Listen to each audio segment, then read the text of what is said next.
नमस्कार, मैं हूं स्वाति भाटिया रावत और राज्यसभा टेलीविजन की खास पेशकश विज्ञान और तकनीकी से जुड़ी खबरों के साप्ताहिक कार्यक्रम ज्ञान विज्ञान में आप सभी का स्वागत है। ये एक ऐसा कार्यक्रम है जिसमें हम आपको हफ्ते भर की विज्ञान और तकनीकी से जुड़ी खबरें दिखाते हैं। तो आइए सबसे पहले नजर डालते हैं अब तक की सुर्खियों पर। गंगा और देश की अन्य प्रमुख नदियों की हालत में किया जाएगा सुधार। तिलहन और दलहन के उत्पादन को बढ़ावा देने के लिए जारी होगी 21,000 करोड़ रुपए की राशि। लोगों और विज्ञान के बीच की दूरी को कम करने के लिए बेंगलुरु में हुआ 2 दिवसीय संगोष्ठी का आयोजन। कुल्लू स्थित ग्रेट हिमालयन नेशनल पार्क संरक्षण क्षेत्र यूनेस्को की विश्व धरोहर में हुआ शामिल। और खोज खबर में आज हम चर्चा करेंगे क्या है ट्रांस फैट और अपने आहार में उसे सीमित करना क्यों है जरूरी।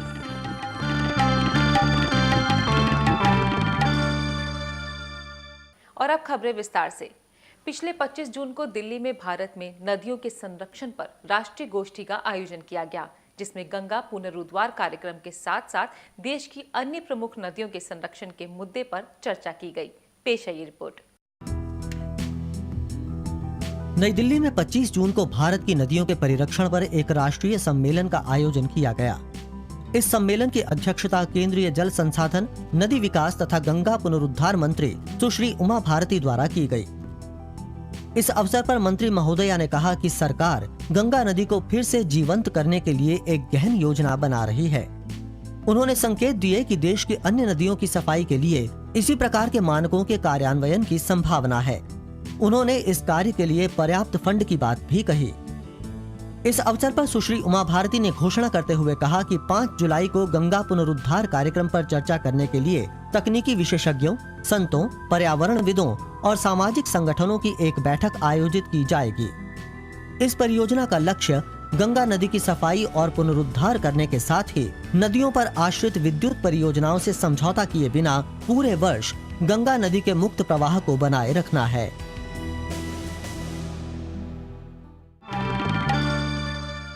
तिलहन और दलहन की खेती करने वाले किसानों के लिए एक अच्छी खबर है।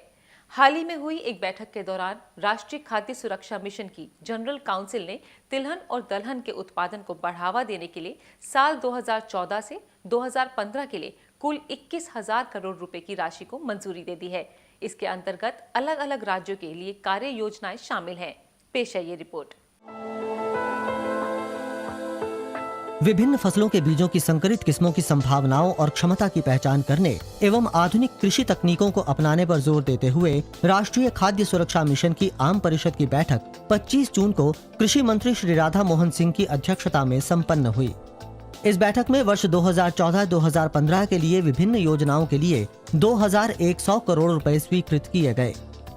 इस अवसर पर महाराष्ट्र, उत्तर प्रदेश, बिहार और तमिलनाडु के प्रतिनिधियों ने राष्ट्रीय खाद्य सुरक्षा मिशन कार्यक्रम पर समीक्षा संबंधी प्रस्तुतिकरण दिए। आने वाले वर्षों में इस मिशन का लक्ष्य तिलहनों और दलहनों की उत्पादन क्षमता बढ़ाने पर रहेगा। राष्ट्रीय खाद्य सुरक्षा मिशन के अंतर्गत हिमाचल प्रदेश, जम्मू एवं कश्मीर और उत्तराखंड में दालों की सघन खेती अपनाई जाएगी। इस अवसर पर मौजूद चलन के अलावा फसलों के मध्य में तिलहनों की बारी बारी से खेती करने के तरीके को भी अनुमोदित किया गया। मंत्री महोदय ने मिट्टी की जांच की तत्काल आवश्यकता पर जोर देते हुए हर एक किसान, विशेष तौर पर छोटे और मझोले किसानों को भू स्वास्थ्य कार्ड प्रदान किए जाने पर जोर दिया, ताकि किसान मिट्टी की जांच के अनुसार एवं अपनी फसल की आवश्यकता के अनुसार मिट्टी को पोषक तत्वों से समृद्ध कर सकें, जिससे उसकी उत्पादकता भी बढ़ेगी और लागत में भी कमी आएगी।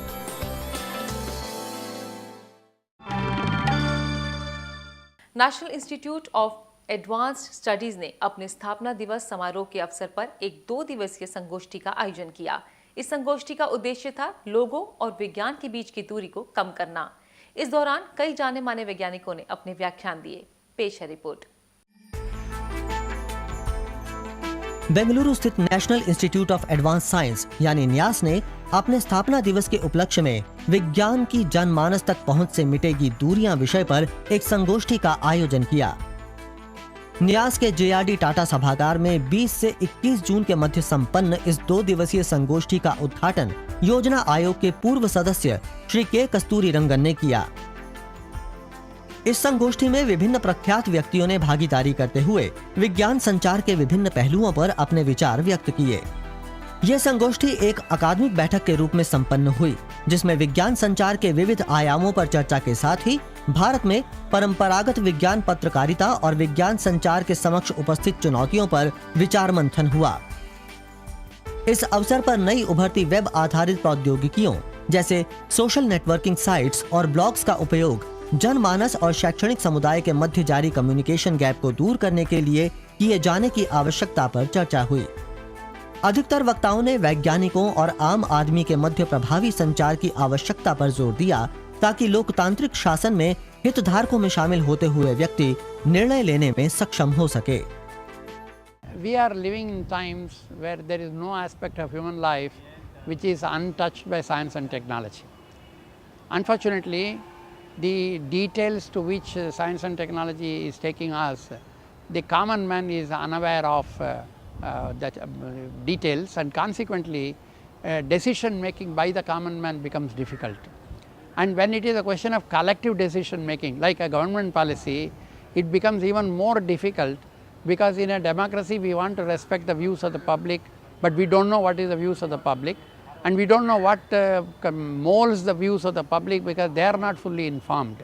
And what we are looking for today, and what is probably the need of the hour, is informed decision making by the stakeholders after getting all details, which requires an effective communication between the scientists and the public at large. Hindustan ने विज्ञान और technology में बहुत investment किया है। हिंदुस्तान की जनता, जहाँ पे ये डेमोक्रेसी बहुत ज़्यादा एम्पावर्ड है, इस वक्त जनता सवाल पूछती है, न्यूक्लियर एनर्जी के हो, जेनेटिकली मॉडिफाइड फूड्स के हों, मोबाइल फ़ोन से रेडिएशन निकलता है कि नहीं उसके हों, या किस तरह से हिंदुस्तान को फूड सिक्योर बनाया जाए। ये सारे सवाल वैज्ञानिकों को जनता को देने हैं, और जनता इस डेमोक्रेसी में ये सवाल पूछेगी लोगों से। इस अवसर पर जनमानस की रुचि के अनेक विषयों जैसे नाभिकीय ऊर्जा, आनुवांशिक परावर्तित फसलों, क्लिनिकल ट्रायल और स्टेम कोशिकाओं के उपयोग, मोबाइल फोन से निकलने वाले विकिरणों के प्रभाव आदि के अध्ययन पर व्यापक चर्चा की गई।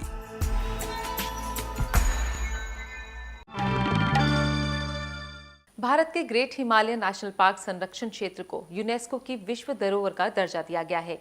हाल ही में दोहा में चल रही यूनेस्को की मीटिंग में इसकी घोषणा की गई। ये संरक्षण क्षेत्र हिमाचल प्रदेश के कुल्लू में स्थित है, जहां अनेकों ऐसे जीव और वनस्पतियां हैं जो विलुप्ति की कगार पर हैं। पर्यावरण प्रेमियों के लिए एक अच्छी खबर है। विश्व विरासत समिति ने अब भारत के ग्रेट हिमालयन राष्ट्रीय उद्यान संरक्षण क्षेत्र को विश्व विरासत स्थलों की सूची में शामिल कर लिया है। ये चयन यूनेस्को के दिशा निर्देशों के निर्धारित मानदंड एक्स के आधार पर किया गया है, जिसके अंतर्गत विज्ञान या संरक्षण की दृष्टि से जैव विविधता के यथास्थान संरक्षण के लिए ऐसे बहुत ही महत्वपूर्ण प्राकृतिक स्थलों का संरक्षण शामिल है जो सार्वभौतिक महत्व की संकटग्रस्त प्रजातियों के आवास स्थल हैं। ग्रेट हिमालयन राष्ट्रीय उद्यान हिमाचल प्रदेश के कुल्लू जिले में है। कुल्लू क्षेत्र ओरिएंटल और पाला आर्कटिक क्षेत्रों से संबंधित वृहद जैव विविधता स्थल के साथ ही अद्वितीय जैव विविधता हॉटस्पॉट है। ग्रेट हिमालयन राष्ट्रीय उद्यान संरक्षित क्षेत्र का क्षेत्रफल तकरीबन 905.40 वर्ग किलोमीटर है, जिसमें ग्रेट हिमालयन राष्ट्रीय उद्यान का 754.4 वर्ग किलोमीटर क्षेत्र शामिल है। इसके अलावा 90 वर्ग किलोमीटर क्षेत्र में फैला सैंज वन्यजीव अभयारण्य और 61 वर्ग किलोमीटर में विस्तारित तीर्थान वन्यजीव अभयारण्य भी इसकी परिधि में शामिल हैं। ग्रेट हिमालयन राष्ट्रीय उद्यान संरक्षित क्षेत्र में ऊपरी ग्लेशियर एवं जयवानल, सैंज, तीर्थान नदियों तथा उत्तर पश्चिम की ओर बहने वाली पार्वती नदी के बर्फ आच्छादित उद्गम स्रोत भी हैं। ये उद्यान अनेक संकटग्रस्त प्रजातियों जैसे पश्चिमी ट्रैगोपॉन, चीड़ तीतर, हिम तेंदुआ, हिमालयन कस्तूरी मृग, एशियाई काला भालू, हिमालयन तहर, नीली भेड़ और सीरों का आवास स्थल है। इस उद्यान में IUCN की रेड लिस्ट में शामिल पौधों की तकरीबन 25 प्रजातियां भी पाई जाती हैं।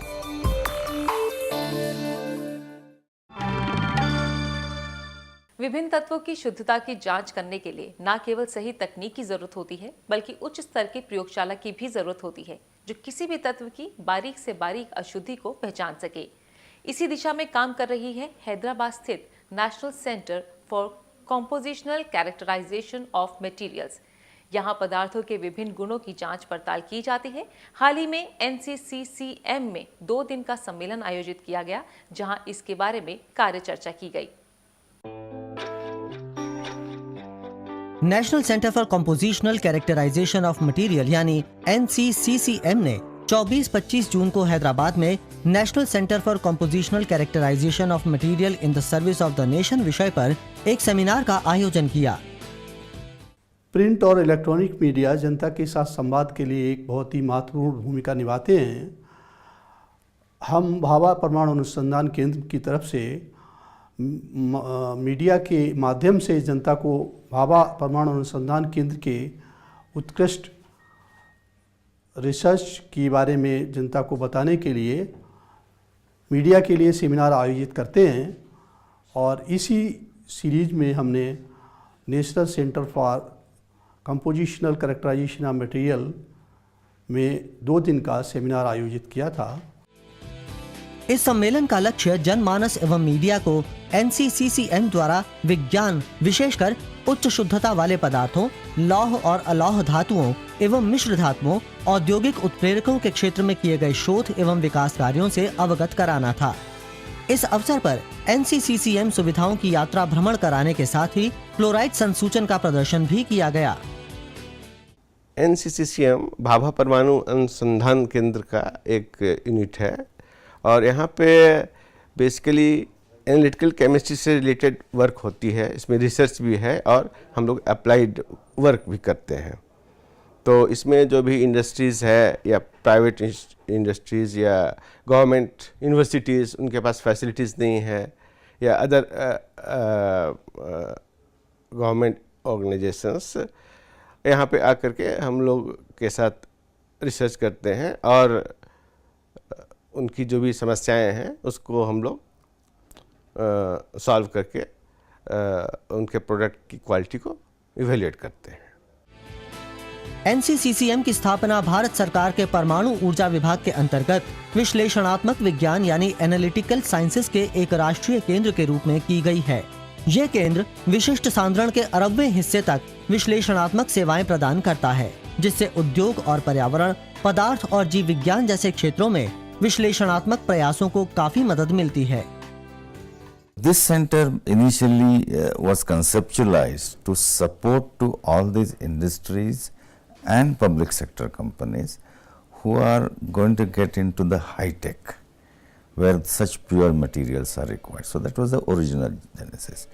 But then we also have started supporting other industries and also the universities. So it itself has become now a complex where not only we serve the high-end industries and national institutes, but also the universities. People can come, give us a sample and we service that. ये केंद्र विश्लेषणात्मक वैज्ञानिकों को प्रशिक्षण प्रदान करने के साथ ही उद्योगों को संदर्भ सामग्री की आपूर्ति व अनुकूलन प्रक्रिया और उत्पादन मूल्यांकन में परामर्श सेवाएं भी प्रदान करता है।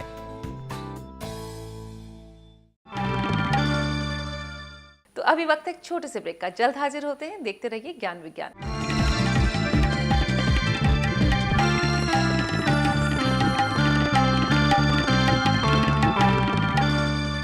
भारत में बड़ी संख्या में लोग पर्याप्त मात्रा में और अच्छा भोजन नहीं मिलने के कारण ऊर्जा की गंभीर कमी का सामना कर रहे हैं। तो दूसरी ओर एक ऐसे भी लोग हैं जो बहुत अच्छा आहार संबंधित गंभीर विकास में पैदा हो रही बीमारियों से ग्रस्त हैं। स्वस्थ जीवन के लिए ऊर्जा की सही मात्रा प्राप्त करने के लिए इसके अलावा भी खाने में की गई वसा की मात्रा और उसकी गुणवत्ता भी महत्वपूर्ण भूमिका निभाती है। आज अपने सेगमेंट खोज खबर में हम खान पान की आदतों और अपने आहार में ट्रांस फैट सीमित करने पर चर्चा करेंगे।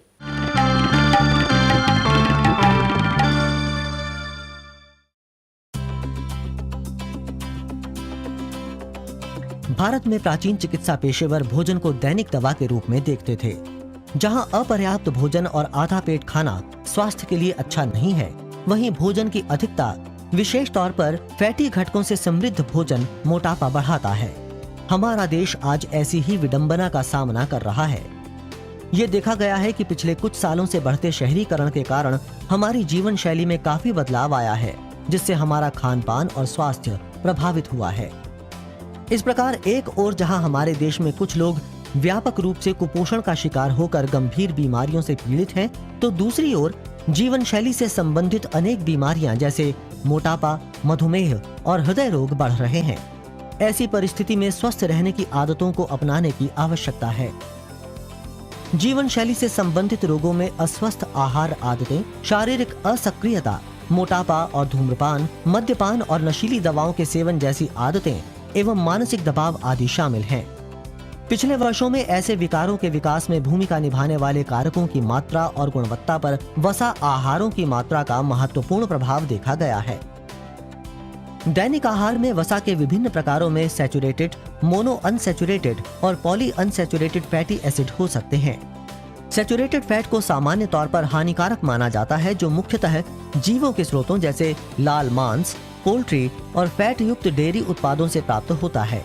इन्हें रक्त का कोलेस्ट्रॉल स्तर बढ़ाने वाला और निम्न घनत्व लिपोप्रोटीन कोलेस्ट्रॉल स्तर वाला माना जाता है। इसके अलावा अनसैचुरेटेड फैट और पॉली अनसैचुरेटेड फैट को सामान्यतया वनस्पति आधारित भोजन और तेलों से प्राप्त किया जाता है, जिन्हें रक्त का कोलेस्ट्रॉल स्तर बढ़ाने वाला माना जाता है, जिससे हृदयघात एवं टाइप 2 मधुमेह का खतरा कम होता है। सैचुरेटेड फैट के अलावा फैटी एसिड के कुछ प्रकार, जिन्हें ट्रांस फैट कहते हैं, वो बहुत ही खतरनाक किस्म के वसा हैं। सामान्यतया अनसैचुरेटेड फैटी एसिड उनकी संरचना में हाइड्रोजन अणु की स्थिति के अनुसार सिस या ट्रांस विन्यास में मौजूद हो सकते हैं। ट्रांस फैट तब बनता है जब तेल को भोजन पकाने के दौरान आंशिक हाइड्रोजीनेशन द्वारा पकाया जाता है। इस तरह से वनस्पति तेल जैसे सोयाबीन, सूरजमुखी, कुसुम, सरसों का तेल, जैतून, चावल की भूसी, तिल आदि सिस, मोनो और पॉलीसैचुरेटेड फैटी एसिडों के स्रोत हैं और उनमें सैचुरेटेड फैट भी कम होते हैं। हालांकि इन तेलों से भोजन आसानी से बनता है और उसकी शेल्फ लाइफ भी अधिक होती है। शोधकर्ताओं के अध्ययन से ये पता चलता है कि आंशिक हाइड्रोजनीकृत ट्रांस फैट अस्वस्थ एलडीएल कोलेस्ट्रॉल को बढ़ाते हैं, जिससे हृदय संबंधी बीमारियों के बढ़ने का खतरा रहता है। भोजन पकाने की आदतों जैसे तलने के दौरान भी ट्रांस फैटी एसिड निर्मित होते हैं, जो तले जाने वाले तेल के तापमान, तलने की अवधि, तेल के गर्म होने, उसे वापस गर्म करने की संख्या पर निर्भर करते हैं। सन 2003 में विश्व स्वास्थ्य संगठन ने सुझाया कि हाइड्रोजनीकृत तेलों और वसा से ग्रहण किए गए ट्रांस फैट की मात्रा कुल ऊर्जा का 1% से कम होना चाहिए। हालांकि स्वास्थ्य के गंभीर खतरे को देखते हुए चिकित्सक जहां तक हो सके आहार में ट्रांस फैट से बचने की सलाह देते हैं। ट्रांस फैट को आहार में कम करने के कुछ संभावित उपाय इस प्रकार हैं। हमारे देश में वनस्पति घी शुद्ध घी से सस्ता होने के कारण अधिक उपयोग किया जाता है, पर आंशिक रूप से हाइड्रोजनीकृत वनस्पति तेलों अथवा मार्जरीन के इस्तेमाल से बचें। वनस्पति एवं PHVO अथवा मार्जरीन में तैयार खाद्य वस्तुओं के इस्तेमाल से बचने के साथ ही खाद्य लेबलों की जांच कर लें। तलने के लिए गैर हाइड्रोजनीकृत तेलों का उपयोग करें और तेल को बार बार गर्म करने से बचें। तेल को बार बार गर्म ना करें अथवा उसी तेल को दोबारा इस्तेमाल ना करें। रेडी टू यूज या तत्काल मिक्स आहार सामग्रियों का इस्तेमाल करने से बचें, क्योंकि उनमें ट्रांस फैट की काफी मात्रा हो सकती है। चावल की भूसी का तेल या जैतून का तेल जैसे वैकल्पिक तेलों का उपयोग करें, जो कि बीटा कैरोटीन एवं विटामिन से समृद्ध होते हैं। स्वास्थ्य को ही सबसे बड़ी संपत्ति माना जाता है, इसलिए ये आवश्यक है कि हमें भोजन में ट्रांस तेलों की मात्रा के बारे में पता हो और ऐसे खतरनाक तत्वों से बचने का हम प्रयास करें।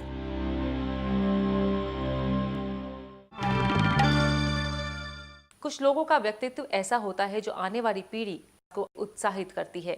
ऐसे ही व्यक्तित्व की धनी हैं IIT मद्रास के निर्देशक प्रोफेसर भास्कर राममूर्ति। उन्होंने न केवल वायरलेस के क्षेत्र में उत्कृष्ट कार्य किए हैं, बल्कि IIT मद्रास को आगे बढ़ाने में भी एक नया मुकाम हासिल किया है। आज मीट द साइंटिस्ट में हम आपकी मुलाकात कराएंगे प्रोफेसर भास्कर राममूर्ति से।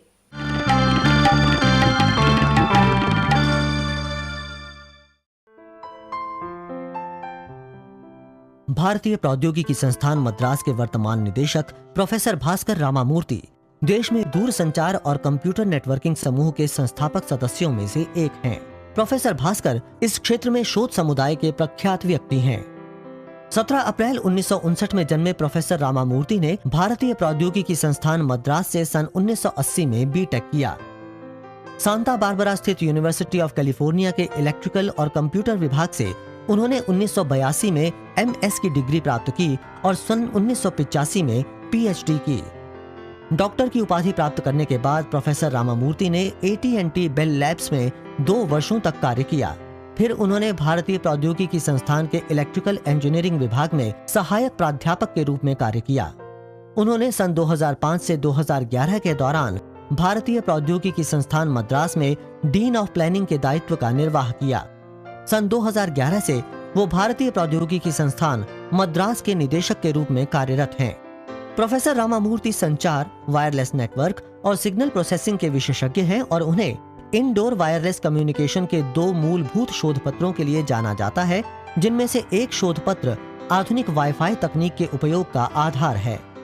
We decided to use wireless technology to actually develop a cheaper, more affordable telephone line, fixed line. So it was called wireless in local loop. And at that time, wired telephone, a telephone that is provided to a home or office by laying copper on the road, on the ground, used to cost at that time 30,000 rupees per line. We found that by using wireless technology, you could actually reduce the cost of providing a telephone line to 10,000 rupees per line at that time, from 30,000. And not only that, you could do it without digging and without all the mess associated with all that in Indian context. So we built that system, and we actually, the students we helped, they created a company, and 1 million lines were deployed in the country through BSNL. It was called Cordect. That was our first experience in actually building a real system, testing it in the field.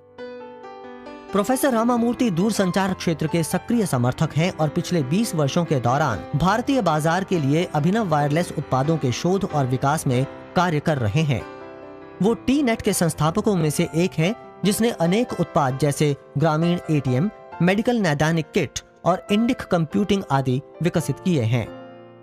I've been focused on industry and this as a country becoming strong in wireless technology and using it to actually address the telecom challenge in our country. अनेक प्रख्यात पुरस्कारों एवं सम्मानों से सम्मानित professor Ramamurthy the centre of excellence in wireless technology के संस्थापक एवं मानद निदेशक हैं। इसके अलावा वो governing council of rural technology and business incubator एवं council of Reliance IITM telecom centre of excellence के सदस्य रहे हैं। इसके अलावा वो IITM रिसर्च पार्क की कल्पना करने वाले समूह के सदस्य होने के साथ ही वर्तमान में इसके अध्यक्ष भी हैं। प्रोफेसर रामामूर्ति ने भारत में ब्रॉडबैंड वायरलेस कंसोर्टियम बनाया। दूरसंचार क्षेत्र में उनके अनुसंधान एवं विकास कार्यों के योगदान के लिए सन 2011 में उन्हें भारतीय semiconductor association life time achievement award प्रदान किया गया।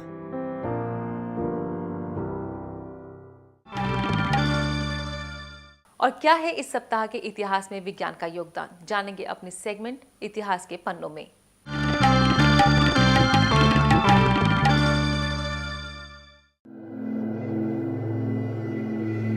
जून 1934 को चिंतामणि नागेश रामचंद्र राव का जन्म भारत के बेंगलुरु शहर में हुआ था।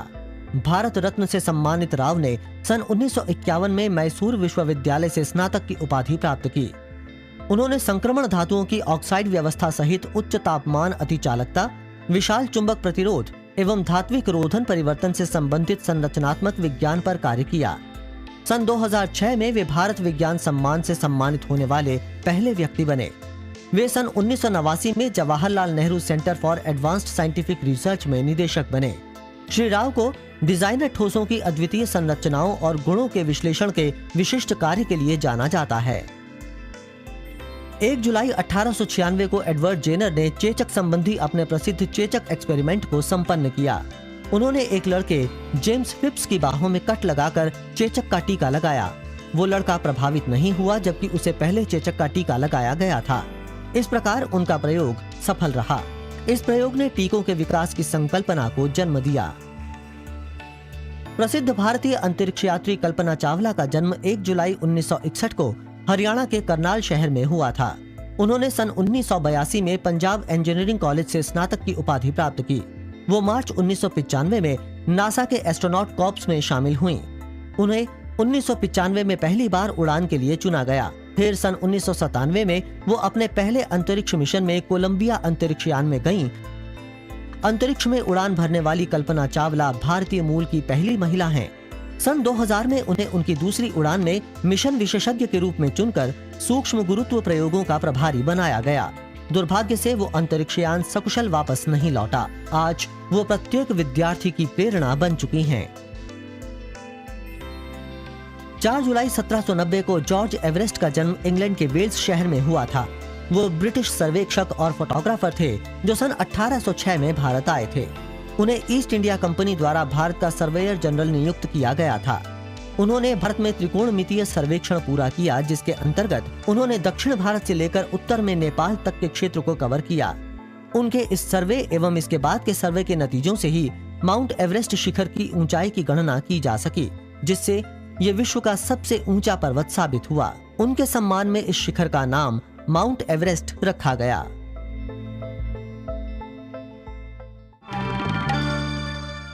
ज्ञान विज्ञान में आज इतना ही। आपको हमारा ये कार्यक्रम कैसा लगता है? आप अपने सुझाव और प्रतिक्रियाएं हमें ईमेल कर सकते हैं। हमारा ईमेल एड्रेस है news@vigyanprasar.gov.in।